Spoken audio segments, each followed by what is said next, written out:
ด้วยปีต่างกันกอบอีสังถ่อมตั้งในค้าเลือเสียเตไรหูจะตัดจัดปานว่าขิงเหลอโจของเฮาเตลีหือเตให้เมื่อเหลอตื้อตั้งเตมีเข้ามาเฮาไหลขับขึงคือปัญหาตั้งอยากฝืดแล่เพียกึ่งกังตีเตไหลฟังสติหือนาการอีสังลีเฮ็ดเย้าขึ้นอย่างมาสูงก๋วยตีลำลองข้อหนึ่งก็เป็นเฮ็ดเธอหู้แห้งทัดของตูเจ้าเก่าว่าเกียกคืออ่ำเกียกแห้งทัดอีสังเจ้าอีสังมาจอยหรือกำแถมจูจตะอีสังที่เป็นวาสนาที่ฟ้าปันเฮามาเพราะว่าเฮาเลยเฮ็ดเย้าตื่นติออกมันตีเตเอากว่าเจ้าเลยต่อโจปันกำเหลียวไหนห่มปะดังเตเลยฮู้ว่าวันเหลอเตลีตั้งเฮาจึงจังเตปึดหุยด้วยวันนี้ตาตั้งปีตีอาจารย์สละเลยห่างเฮียนเฮ็ดส่งปันกว่าว่าวันเหลอเตเป็นวันจูลีกามลีของเฮาค่ะเฮ็ดนาการตีลำลองเย้าไล่ออกมันจอยไล่จัดปานเฮาเมื่อนางเจ้าเปลี่ยนวันหลี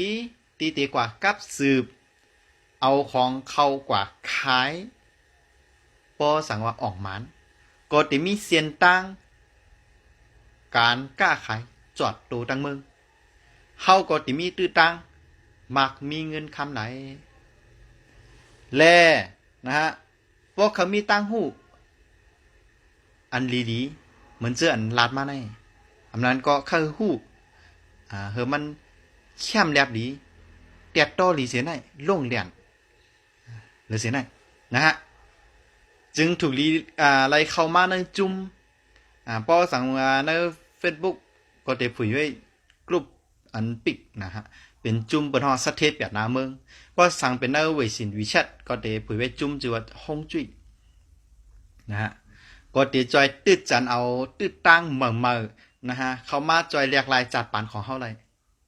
แนะนำเฮากดจัดจุดจัดปานนะจู้ด้วยเปียต่างฮัดทัดเฮาแจงเลี้ยงหั่งผังมันกูก็กูกุนกูขุนกูนางกูเจ้ากูปาสีกรรมสั่งเป็นไรนะเฮาตึงปัง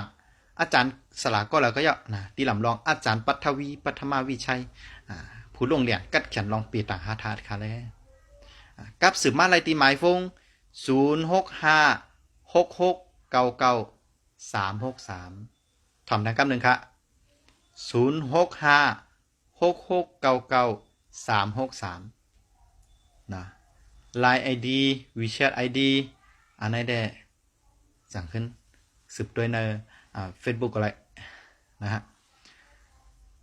ตอนต่างเงาตุ้งหัวในย้อนกึดยังไว้กันได้ก่อนค่ะทบยากันทางเมื่อในเงาตุ้งหัวหน้าสลาตื้นหลีสลากาปันเมื่อวนถึงโจจตะวนถึงสลาตื้นหลีเมื่อสูงค่ะ